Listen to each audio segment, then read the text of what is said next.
Hier haben wir den Optech Utility Strap Sling, ein Rundgurt, der diagonal über den Körper getragen wird, von Schulter zur Hüfte. Hier unten hängt die Kamera frei beweglich am Gurt an einer eigenen Tragebefestigung, die schnell abnehmbar ist, und das Stativgewinde der Kamera ist frei. Die Kamera ist in dieser Form wunderbar schnell auf einem Stativ beispielsweise platzierbar und dann später genauso schnell wie abgenommen auch wieder gesichert an den Gurt. Haben Sie vielleicht hier gerade schon gesehen, es gibt eine Möglichkeit, einen zweiten Anschluss anzuschließen.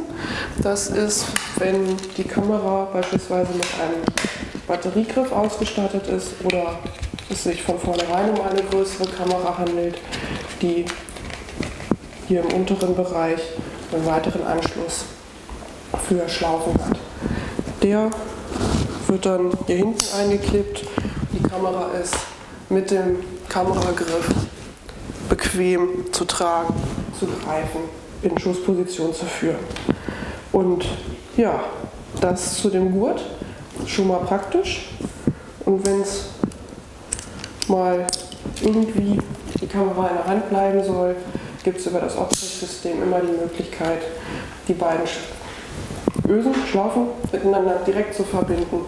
Und hier hat man direkt eine Handschlaufe. Kleine Sicherung für die Kamera. Ja, das System von Optech bietet immer wieder praktische Möglichkeiten, die Kamera vielseitig einzusetzen und bequem zu tragen.